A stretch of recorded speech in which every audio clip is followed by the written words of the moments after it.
Meow! Poople's cat. Just wanted to go back to the theme of the future, and the future could be a lot better than we're anticipating as preppers. So stay tuned.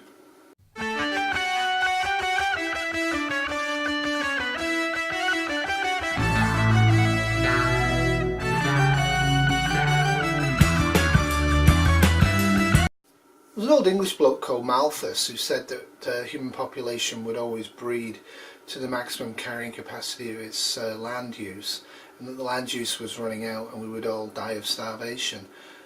And that wasn't true at the time, and it may not be true in the future. It could be true in the future, we don't know. What is it? What at some point maybe we will all starve to death because there's too many people. And I'm not as old as you might think. Since I was born, the population of the earth has doubled, so the demand for food has doubled. But it hasn't doubled, because we're actually eating more. You see from this, the world's farmers and agricultural combines and chemical companies and fertilizer companies and transportation companies have done a really spiffy job in actually allowing us to eat more everywhere. And when I was growing up, famines were on TV all the time. We were always raising money and trying to get old clothing to help the starving poor of Africa. And this, thankfully, has not really been the case for the last few decades. Anybody would like to see a return to the decades of the 1960s and before, when people really starved. So of course with increased wealth comes greater self-abuse. So everywhere across the planet right now people are eating more and more meat. And meat, generally speaking, is less healthy for the biosphere than eating plants. The other problem with this as well is because of our fascination with eating chunks of meat every day. 96% of all the animals alive today are either human or our pets or our livestock, which is an absolute tragedy. I happen to think wildlife is wild. So the future would suggest that we're going to keep getting fatter and fatter and fatter, and we're going to get more and more chronic diseases. There's a definite correlation between Western diet. Given I'm doing a series right now in real time of a pandemic, this extra slide will actually be kind of amusing. It is the degree of infectious disease incidence over time, recent time, and we've done as a species a fantastic job in reducing infectious disease morbidity and death to a very low level.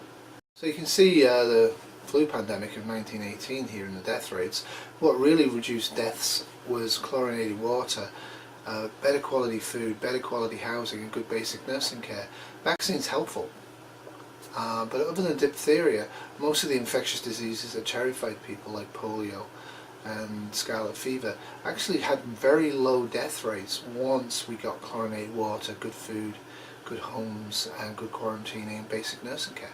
And we're still making fantastic strides. As you can see, guinea worm cases have plummeted. We are very good at fixing our problems when we actually take them on board.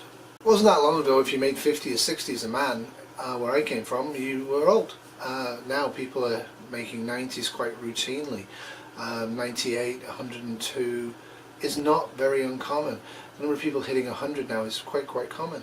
And that's thanks to an awful lot of factors. But living a healthy, exercising life outdoors and eating good food actually makes it much more likely you'll make a long life that's healthy. So in Canada we tend to live longer than the Americans, which is just one of those things. But you will see here that even in the recent past, people are living longer and longer. It's felt that around about 110, 115 with current technology is probably the maximal lifespan, and more people are getting closer to that maximal lifespan. Hence we have more and more old people.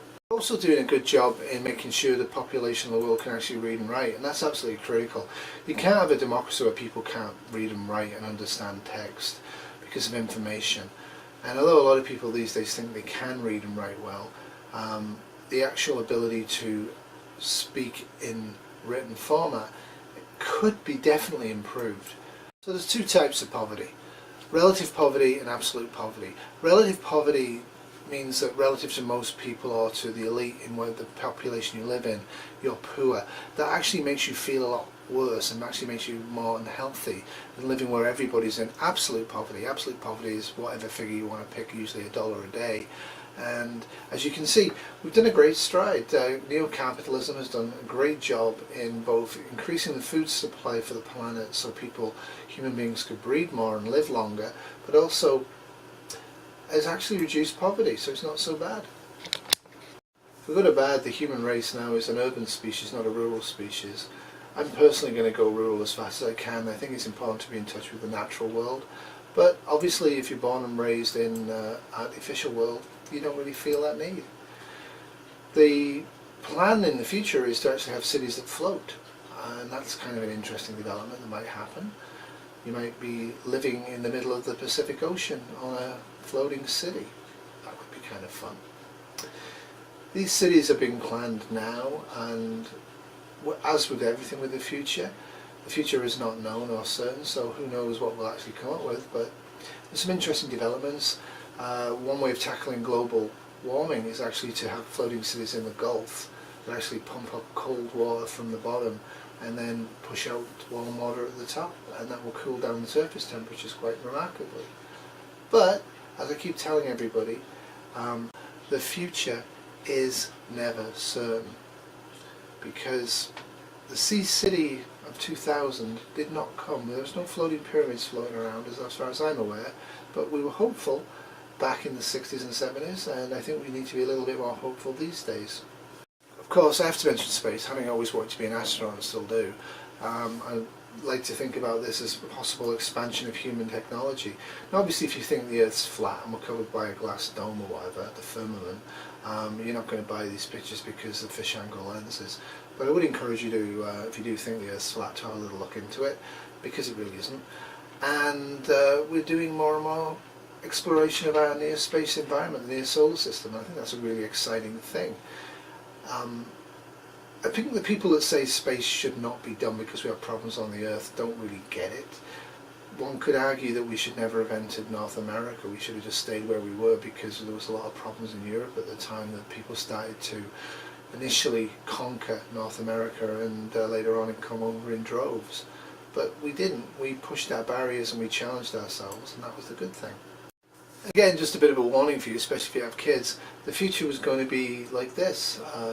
Big large screens, central hub computers, children working together with remote teaching, educating themselves and learning, and also staying in touch with their healthy selves. And you can see how thin these children are depicted, and that was typical of the 60s, 70s and 80s. But what we ended up with was this. We ended up with fairly chunky children wearing armoured backpacks in case they get shot, which is unlikely, staring at screens and not socialising much.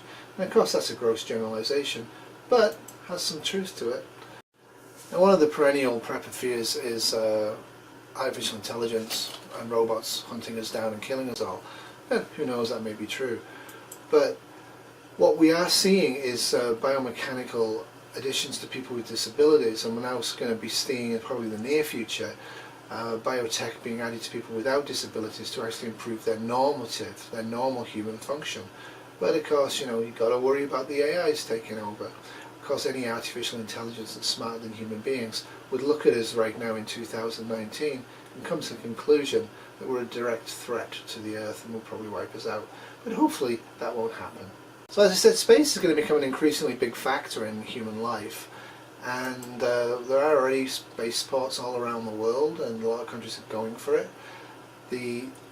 Almost to the point where the pound weight cost of getting to space is getting to the point where it's becoming much more achievable, and I think that's a great thing. And the United States is kind of at the thrust of this, and it would be very much of a shame if America loses its ability to do this. And I think it's important that NASA is actually encouraged, because I think it's important. We already have great things in space like the ISS, and that's a great example of international collaboration. And if we can collaborate in space, maybe we can heal the rifts we have on the Earth. We are, after all, just all human beings with similar needs. It's a pity if we fight. And what a great future we could have if we don't have to spend so much money on nuclear weapons and warfare, but spend most of our extra capital and investment capital on space flight technology and colonizing near space and then the planetoids and that. Because remember, 1969 to 1972, America strode upon the surface of the moon, and I think we really need to get that type of a spirit and a commitment in finances back again. Of course, Yuri Gagarin, very famous, first person to orbit the planet. Actually, the first person in space, I apologise. And yeah, this sort of a history that humanity had in the recent past, we must keep going into the future or we'll be in trouble. Of course, there's some creepy people floating around. I'm not sure if I trust this guy to drive my spaceship. I'm not sure if I trust this guy. But we seem to be idolising multi-billionaires and everything seems to have to be private these days, so I guess that's what's going to happen. So these are just some pictures of colonisation of Mars and of the moon, and as you can see, it looks kind of fun, and I think it would be fun. I think it'd be a great deal of fun to actually be able to get into space. And of course there will be nurses in space. Hoople's cat, space astronaut, nurse. You know, and of course there's a lot of things that are negative and positives about doing any new thing, and we need to look at the positives and we need to figure out how to overcome the negatives. If we just look at the negatives, we tend to have a negative life. Now I don't think we're going to have warp drives in the very near future. A la Space Trek timeline, I don't know, but you know, people certainly looking at this stuff. There's physicists out there and they're looking at how to actually bend space-time, and who knows, we could all end up seeing our grandchildren growing up on foreign planets. Or they might be on The Ascension, which was a great TV show, and I really don't think they can do a second series, but I wish they had. Now I'm old enough to remember pocket calculators. Only the rich kids had them. I'd be about 12 when they first came out in England, and they were quite an impressive thing. Texas Instruments, and they kind of pushed this into the world. Here's a bit of a blast from the past for us oldies. We can look at the development of cell phones over time. My first cell phone was actually the fifth one on the right, the black one. That's the first one I had. The batteries lasted an hour and a half without being used, so I had to carry batteries around with me. Now we're talking about implanting cell phones into people's heads. And I can see this actually coming. I will never ever do this, ever, ever, never. But I could see myself wearing wearable technology. I wouldn't have it implanted, but I would have it as a sticker, as a bandage maybe. That sort of technology is almost here, and that might be coming next 5 years or so. But until then, wearable technology is going to be like this. So it's not always going to be a gleamy, shiny future. Sometimes we just bodger our way through technological change. Of course, visions of the future always get it wrong. The United States president wasn't a crook and didn't have a casino back in the day. Sorry, cheap shot. But kind of an interesting film to watch for seeing how the future was portrayed and how it actually turned out. I'm excited by automatic cars. I do not have a driving license. I think they really need to come. I think the idea of being able to sleep for an hour while I'm driving to work is a really good idea, or reading a book. I think the actual thing of driving is just pointless. Flying cars, we're all waiting for them. I can't really imagine what any sort of a city environment would be like with flying cars. I can imagine they would only be used for ambulances and the police, and of course special lanes for the very rich, because that's how we work these days. This is just a bit of fun actually. It's a fake advert for YouTube. The future of TV will be on YouTube. Will it? I don't know. I don't think it will. Technology starts, does really well, and then gets radically disrupted, and I think that's what we need to be aware of. The future looks grim right now, not just for the United States, but it looks grim for the whole world in terms of the biosphere and war and resource use. And of course a lot of us are prepping, but we have to remember that a lot of us used to prep, right? Back in the 40s, 50s, 60s, 70s and 80s, waiting for nuclear war. That never happened. So hopefully that will be the same thing this time. Well, I hope you enjoyed that. There's some positives going on right now. There's a lot of positives going on, but the news cycle tends to focus on the negatives. And if you look at YouTube prepping videos, if you go to YouTube general search and put in preppers and look at the titles, you can filter it by the day, by week, by month, by year. You can actually see the development of prepping on YouTube. Actually prepping you'll get a lot of dietary stuff as well, but preppers you'll see that we tend to focus on the negative, the big the dramatic and the negative. And I'm going to try as far as I can in 2019 to focus a lot more on the positive. So remember, in SHTF, tomorrow will always be worse than today unless you prepare. And I'm going to finish off with some bonus footage of my terriers getting ready for a pandemic. Toodles. Becky. Science! It's poetry in motion. She turned her tender eyes to me as deep as any ocean, Yeah, baby. as sweet as any harmony. Oh, she blinded me with science. She blinded me with science. Blinded me with science. And failed me in biology.